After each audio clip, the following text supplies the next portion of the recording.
Salut à tous et bienvenue sur ma chaîne. Aujourd'hui, je vais partager avec vous une expérience qui a véritablement transformé ma vie. Il y a quelques mois, je me trouvais dans une situation que beaucoup d'entre vous connaissent probablement, fatigue chronique, fluctuation d'énergie, problèmes digestifs, et cette sensation constante de ne pas être au meilleur de ma forme malgré mes efforts pour manger sainement. J'avais l'impression de tout faire correctement, je comptais mes calories, j'évitais les fast-foods, je suivais les tendances nutritionnelles mais les résultats n'étaient pas au rendez-vous.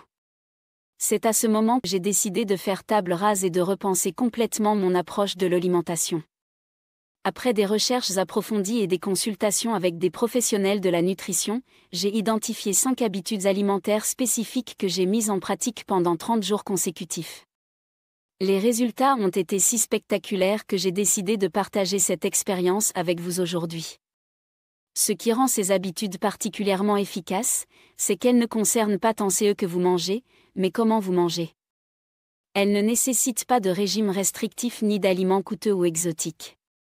Il s'agit simplement de principes fondamentaux que la plupart d'entre nous ont oubliés dans notre monde moderne où la nutrition est devenue inutilement compliquée. Avant de commencer, je tiens à préciser que je ne suis pas médecin ou nutritionniste, et que cette vidéo partage uniquement mon expérience personnelle. Chaque organisme est différent, et il est toujours recommandé de consulter un professionnel de santé avant d'entreprendre tout changement significatif dans votre alimentation, surtout si vous avez des conditions médicales particulières. Cela dit, ces habitudes sont basées sur des principes nutritionnels fondamentaux reconnus par la science moderne et par des traditions alimentaires qui ont fait leurs preuves depuis des millénaires.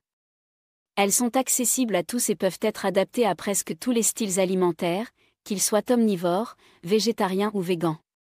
Alors sans plus attendre, plongeons dans ces 5 habitudes nutritionnelles qui ont radicalement transformé ma santé, mon énergie et mon bien-être en seulement 30 jours. Habitude numéro 1, l'hydratation consciente dès le réveil. La première habitude, et sans doute la plus fondamentale, concerne notre hydratation. Si vous êtes comme la plupart des gens, vous vous réveillez probablement en attrapant directement votre téléphone ou en vous précipitant vers la machine à café. Pourtant, après 7 à 8 heures de sommeil, notre corps se trouve en état de déshydratation légère à modérée, ce qui affecte immédiatement notre métabolisme, notre clarté mentale et notre niveau d'énergie.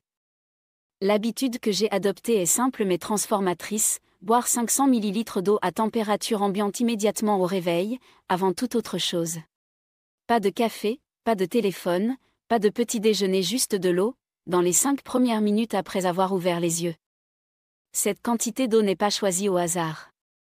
Des recherches en physiologie montrent qu'environ 450 à 500 ml d'eau est la quantité optimale pour réhydrater l'organisme après une nuit de sommeil sans créer de surcharge pour les reins. J'ai personnellement ajouté une pincée de sel non raffiné et quelques gouttes de jus de citron frais pour améliorer l'absorption et l'équilibre électrolytique, mais même l'eau pure est déjà extrêmement bénéfique. Les effets de cette simple habitude ont été étonnamment rapides. Dès le 3e jour, j'ai remarqué que je me réveillais plus facilement, avec moins de cette sensation de brouillard mental matinal. Au bout d'une semaine, ma digestion s'était considérablement améliorée, un effet documenté de l'hydratation matinale qui stimule le péristaltisme intestinal et prépare le système digestif pour la journée. Mais le bénéfice le plus surprenant est apparu après environ 2 semaines, ma peau avait visiblement changé. Elle était plus lumineuse, plus élastique, et certaines rougeurs chroniques s'étaient atténuées. De nombreuses études confirment ce lien entre hydratation adéquate et santé cutanée, mais le voir se manifester si clairement était fascinant. Un autre aspect crucial de cette habitude est qu'elle établit une intention consciente dès le début de la journée. Ces quelques minutes consacrées à s'hydrater correctement deviennent un moment de pleine conscience qui prépare mentalement à faire d'autres choix nutritionnels positifs tout au long de la journée. Pour maximiser les bénéfices de cette habitude, j'ai également modifié mon hydratation quotidienne en suivant un principe simple, boire environ 30 ml d'eau par kilogramme de poids corporel, répartis uniformément tout au long de la journée. Pour la plupart des gens, cela représente entre 2 et 3 litres d'eau quotidien, mais l'essentiel est la régularité plutôt que le volume exact. J'ai également découvert l'importance de réduire la consommation de liquide pendant les repas. Contrairement à l'idée répandue de boire beaucoup d'eau pendant qu'on mange, j'ai constaté qu'en limitant les boissons à environ 120 ml pendant les repas et en concentrant mon hydratation entre les repas, Ma digestion s'améliorait considérablement, une observation confirmée par plusieurs études sur les enzymes digestives et la dilution des sucs gastriques. Enfin, j'ai progressivement remplacé la plupart de mes boissons, sodas, jus de fruits commerciaux, boissons énergisantes, par de l'eau, des infusions non sucrées et des tisanes. Ce simple changement a réduit mon apport calorique quotidien d'environ 350 calories sans aucune sensation de privation. Si cette habitude vous semble trop simple pour être efficace, je vous mets au défi de l'essayer consciencieusement pendant seulement 7 jours. Les résultats parlent d'eux-mêmes et constituent une base solide pour les autres habitudes nutritionnelles que nous allons explorer. Habitude numéro 2, la fenêtre alimentaire restreinte. La deuxième habitude qui a radicalement transformé ma santé concerne non pas ce que je mange, mais quand je mange. Il s'agit d'une approche appelée alimentation à fenêtre restreinte ou jeûne intermittent modéré, qui consiste simplement à concentrer tous ses repas dans une période de 8 à 10 heures par jour, créant ainsi une période de jeûne quotidienne de 14 à 16 heures. Cette habitude s'est révélée être l'un des changements les plus impactants de mon expérience de 30 jours. Au début, je dois admettre que c'était challenging, j'avais l'habitude de grignoter tard le soir et de prendre un petit déjeuner dès mon réveil. Mais les recherches sur les rythmes circadiens et le métabolisme m'ont convaincu d'essayer cette approche, et les résultats ont dépassé mes attentes. Pour mettre en place cette habitude, j'ai commencé progressivement. La première semaine, j'ai établi une fenêtre alimentaire de 12 heures par exemple, tous mes repas étaient pris entre 8 heures du matin et 20 heures le soir. Puis j'ai progressivement réduit cette fenêtre à 10 heures, puis à 8 heures pour certains jours de la semaine, en écoutant attentivement les signaux de mon corps. Contrairement aux idées reçues, cette approche n'est pas un régime restrictif en termes de calories. J'ai continué à consommer le même nombre de calories qu'auparavant, simplement concentré dans une période plus courte. Ce n'est pas non plus un jeûne extrême, il s'agit simplement de donner à notre système digestif une période de repos quotidienne plus longue. Les bénéfices sont apparus rapidement. Dès la deuxième semaine, j'ai remarqué une amélioration significative de mon énergie matinale, ce qui peut sembler paradoxal puisque je prenais mon premier repas plus tard, mais qui s'explique par une meilleure utilisation des graisses comme source d'énergie et une stabilisation de la glycémie. Les pics et les chutes d'énergie que j'expérimentais auparavant ont considérablement diminué. Au niveau digestif, les changements ont été particulièrement notables. Les ballonnements dont je souffrais chroniquement se sont progressivement atténués, et cette sensation constante de lourdeur après les repas a disparu. La science explique ce phénomène, donner au système digestif une période de repos prolongée permet une meilleure régénération de la muqueuse intestinale et optimise la production d'enzymes digestives. Un bénéfice inattendu a été l'amélioration de ma qualité de sommeil. En terminant mon dernier repas au moins 3 heures avant le coucher, j'ai constaté un endormissement plus rapide et un sommeil plus profond, confirmé par les données de mon tracker de sommeil qui montrait une augmentation moyenne de 18% de mon sommeil profond après 2 semaines de cette pratique. Pour ceux qui s'inquiéteraient des effets sur la masse musculaire, sachez que j'ai maintenu mes séances d'exercice pendant cette période et que ma force et mon endurance sont restées stables, voire se sont légèrement améliorées. J'ai simplement adapté la distribution de mes protéines dans ma fenêtre alimentaire pour optimiser la synthèse protéique. Pour les personnes actives, il est parfaitement possible d'adapter cette habitude à votre style de vie et à votre niveau d'activité. Par exemple, si vous vous entraînez tôt le matin, vous pourriez choisir une fenêtre de 10 heures à 18 heures, alors que si vous vous entraînez en fin de journée, une fenêtre de 12 heures à 20 heures pourrait être plus appropriée. Un point crucial, cette approche n'est pas recommandée pour tout le monde. Les femmes enceintes ou allaitantes, les personnes souffrant de certaines conditions médicales comme le diabète, ou celles ayant des antécédents de troubles alimentaires devraient consulter un professionnel de santé avant d'essayer cette habitude.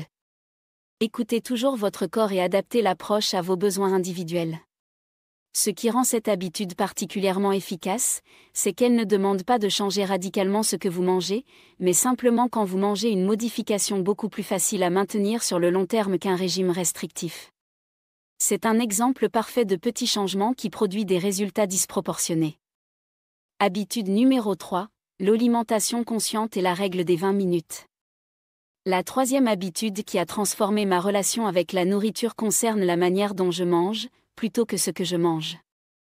J'ai découvert que peu importe la qualité nutritionnelle de notre alimentation, si nous mangeons dans un état de stress, de distraction ou de précipitation, notre corps ne peut pas en tirer tous les bénéfices.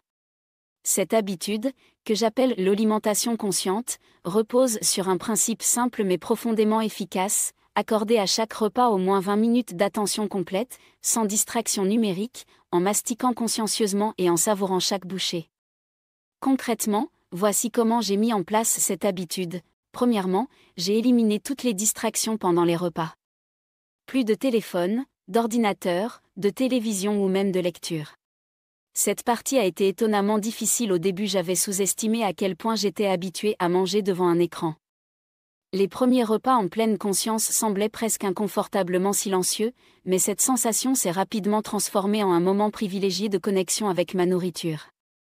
Deuxièmement, j'ai adopté la règle des 20 minutes minimum pour chaque repas principal. Des recherches en neurophysiologie montrent que le signal de satiété prend environ 15 à 20 minutes pour atteindre notre cerveau après que nous ayons commencé à manger. En m'assurant que mes repas duraient au moins ce temps, j'ai permis à mon corps de reconnaître naturellement quand il était rassasié, évitant ainsi la suralimentation. Troisièmement, j'ai pratiqué la mastication consciente, au moins 15 à 20 mastications par bouchée pour les aliments solides. Cette pratique, qui peut sembler exagérée au premier abord, a eu des effets surprenants sur ma digestion.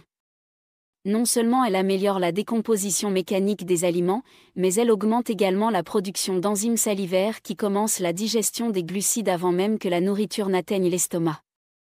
Les résultats de cette habitude apparemment simple ont été remarquables. Environ 10 jours après avoir commencé cette pratique, j'ai remarqué que je mangeais naturellement des portions plus petites tout en me sentant plus satisfait après les repas. Ma conscience des signaux de faim et de satiété s'est considérablement affinée. Les bénéfices digestifs ont été particulièrement notables. Les ballonnements post-repas, les sensations de lourdeur et les inconforts digestifs occasionnels que j'expérimentais auparavant ont pratiquement disparu. La science explique ce phénomène: une mastication plus complète et un état de calme pendant les repas optimisent la production d'enzymes digestives et réduisent l'aérophagie, ingestion d'air, qui contribue au ballonnement. Un effet secondaire intéressant a été l'impact sur mes choix alimentaires. En étant pleinement présent avec ma nourriture, j'ai naturellement commencé à apprécier davantage les aliments entiers et les saveurs complexes des aliments non transformés. Les aliments ultra-transformés, excessivement sucrés ou salés, qui auparavant me semblaient irrésistibles, sont devenus moins attrayants quand je leur accordais mon attention complète. Cette habitude a également eu un impact psychologique profond sur ma relation avec la nourriture. Les repas sont devenus des moments de pause véritables dans ma journée, plutôt qu'une activité secondaire effectuée en multitâche. Cette pause consciente a créé un effet d'entraînement positif sur mon niveau de stress général tout au long de la journée. Pour intégrer cette habitude dans un style de vie occupé, j'ai dû faire quelques ajustements pratiques. J'ai commencé à planifier mes repas dans mon agenda comme des rendez-vous importants plutôt que comme des activités à caser entre deux tâches. J'ai également réorganisé mon emploi du temps pour garantir que je dispose d'au moins 20 minutes ininterrompues pour les repas principaux. Un conseil pratique pour ceux qui souhaitent adopter cette habitude: commencez par un seul repas par jour. Pour moi, c'était le dîner, car c'est généralement le moment où j'ai le plus de contrôle sur mon environnement. Une fois que la pleine conscience devient naturelle pour ce repas, étendez progressivement la pratique aux autres repas. Cette habitude est particulièrement puissante car elle ne nécessite aucune restriction alimentaire, aucun aliment spécial ou supplément coûteux, simplement votre attention. Elle fonctionne avec n'importe quel style alimentaire et peut être pratiquée n'importe où. C'est véritablement une habitude accessible à tous qui produit des bénéfices disproportionnés par rapport à l'effort requis. Habitude numéro 4, l'intégration quotidienne des aliments vivants. La quatrième habitude nutritionnelle qui a transformé ma santé consiste à intégrer ce que j'appelle des aliments vivants à chaque repas principal. Par aliments vivants, j'entends les aliments riches en enzymes actives, en probiotiques naturels et en nutriments intacts qui n'ont pas été dénaturés par une transformation excessive ou une cuisson à haute température. Cette habitude est née d'une prise de conscience simple mais profonde: notre alimentation moderne est dominée par des aliments morts ultra transformés, stérilisés, irradiés, et dépourvus des micro-organismes bénéfiques et des enzymes qui ont fait partie de l'alimentation humaine pendant des millénaires jusqu'à l'ère industrielle. Concrètement, j'ai commencé par m'assurer qu'au moins un tiers de chaque repas principal comprenait des aliments crus ou fermentés. Cela ne signifie pas devenir crudivoriste ou adopter un régime radical, mais simplement réintroduire ces aliments vivants qui ont pratiquement disparu de l'alimentation occidentale standard. Les options sont nombreuses et peuvent s'adapter à tous les goûts, légumes crus, carottes, concombres, poivrons, etc., fruits frais de saison, germes et pousses, alfalfa, brocolis, radis, herbes fraîches, persil, coriandre, basilic, graines germées, quinoa, lentilles, pois chiches, noix et graines trempées, amandes, noix, graines de tournesol, et bien sûr les aliments fermentés, choucroute, kimchi, kéfir, kombucha, yaourt non pasteurisé. Cette habitude s'est avérée étonnamment facile à intégrer. Par exemple, j'ai commencé à ajouter une généreuse portion de légumes crus ou une petite salade comme entrée à mes repas. J'ai également pris l'habitude de préparer une fois par semaine une grande portion d'aliments fermentés maison comme de la choucroute ou du kéfir d'eau, que je pouvais ensuite intégrer facilement à mes repas quotidiens. Les effets de cette habitude ont été parmi les plus rapides à se manifester. En seulement une semaine, j'ai remarqué une amélioration significative de ma digestion, moins de ballonnement, un transit plus régulier, et une sensation générale de légèreté après les repas. Cela s'explique par la richesse en enzymes digestives naturelles présentes dans les aliments crus et fermentés, qui facilitent la décomposition des nutriments. Au bout de 2 semaines, j'ai observé des changements au niveau de ma peau qui est devenue plus claire, avec une réduction notable des petites inflammations occasionnelles. Cette amélioration cutanée est cohérente avec les recherches scientifiques qui établissent un lien direct entre la santé intestinale et la santé cutanée via ce qu'on appelle l'axe intestin-peau. Un bénéfice particulièrement marquant a été l'impact sur mon système immunitaire. Alors que j'attrapais habituellement 2 à 3 rhumes par an, je n'ai pas connu le moindre épisode infectieux depuis que j'ai adopté cette habitude, il y a maintenant plus de 6 mois. Les études scientifiques confirment ce lien entre une flore intestinale diversifiée nourrie par des aliments vivants et une immunité renforcée. Un aspect sous-estimé des aliments vivants concerne leur densité nutritionnelle. Par exemple, un brocoli cru contient significativement plus de vitamine C qu'un brocoli cuit, et certains micronutriments présents dans les légumes à feuilles vertes sont partiellement détruits par la cuisson. En intégrant ces aliments crus, j'ai augmenté mon apport en vitamines, minéraux et phytonutriments sans augmenter mon apport calorique. Pour ceux qui s'inquiètent du confort digestif avec les aliments crus, j'ai découvert quelques astuces utiles. Commencez par de petites portions, privilégiez les légumes crus râpés ou finement coupés qui sont plus faciles à digérer, et combinez les aliments crus avec des graisses saines comme l'huile d'olive ou l'avocat, qui aident à l'absorption des nutriments liposolubles. Un point important concernant les aliments fermentés, leur saveur peut être surprenante au premier abord pour un palais habitué aux aliments industriels.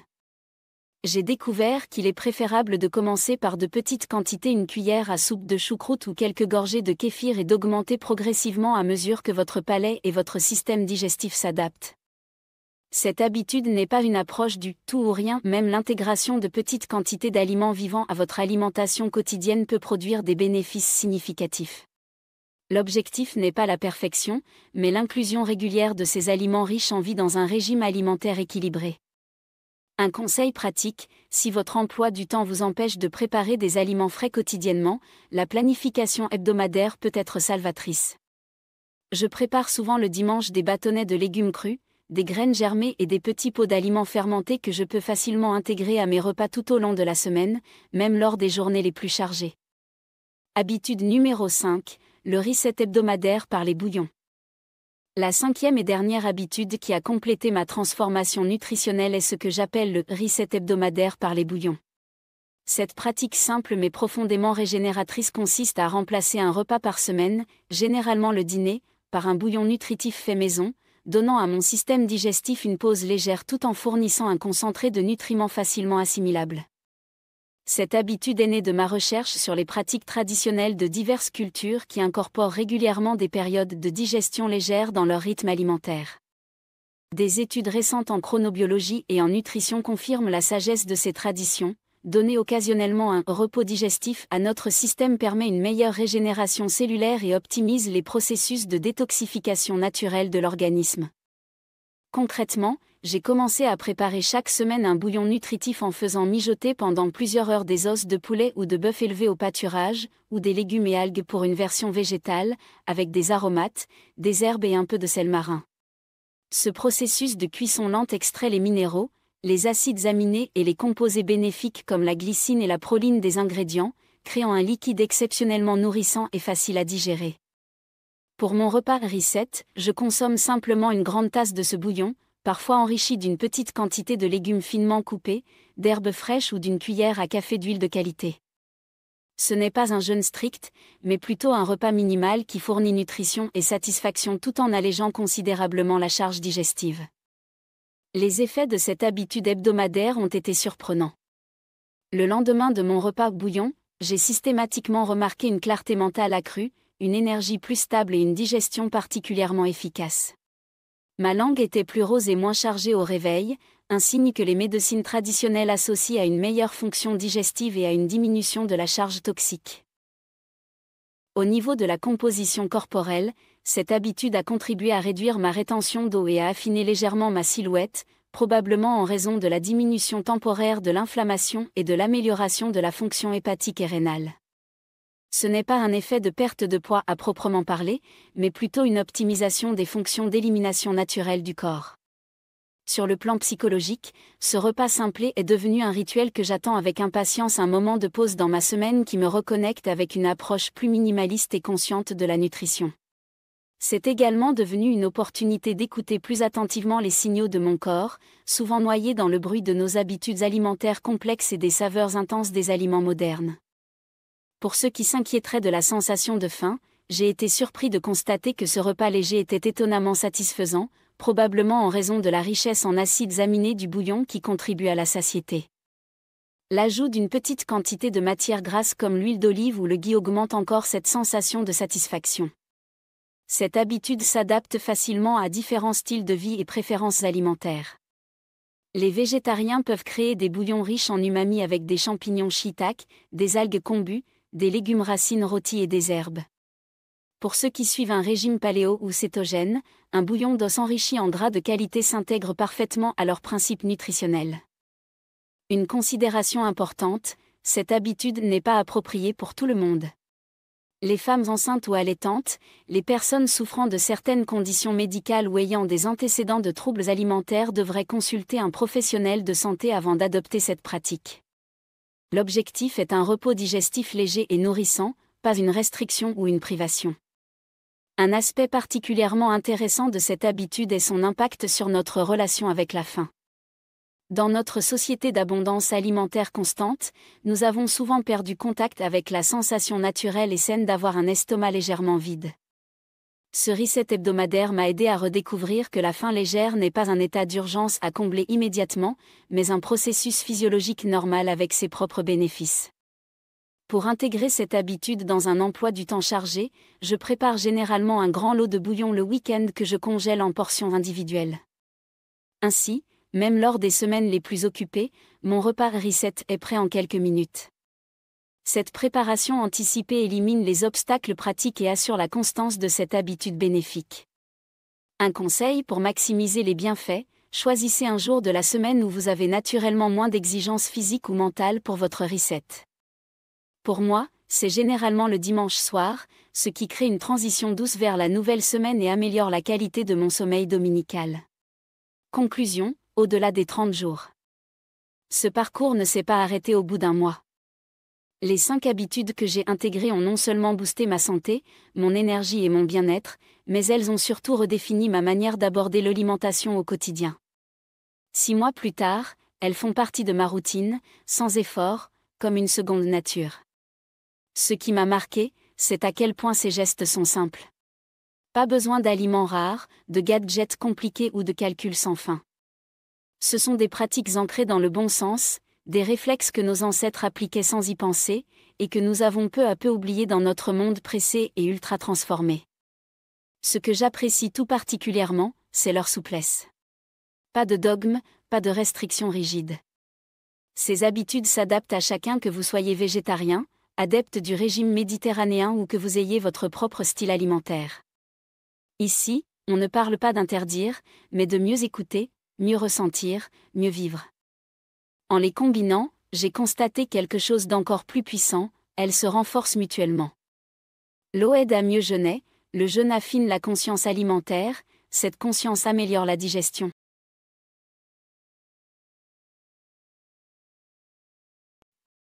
C'est un véritable cercle vertueux, où chaque geste en soutient un autre. Je voudrais aussi vous laisser avec ce message essentiel, laissez le temps à votre corps.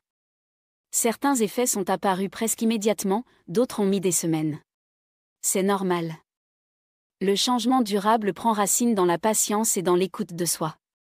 Si l'envie vous prend de vous lancer, allez-y sans pression. Choisissez une seule habitude, celle qui vous attire le plus. Parfois, un simple premier pas peut déclencher une transformation en cascade. Enfin, n'oubliez pas que ces gestes viennent enrichir, et non remplacer, les bases d'une alimentation équilibrée. Ils ne sont pas là pour tout révolutionner d'un coup, mais pour créer, petit à petit, un terrain favorable à une meilleure santé.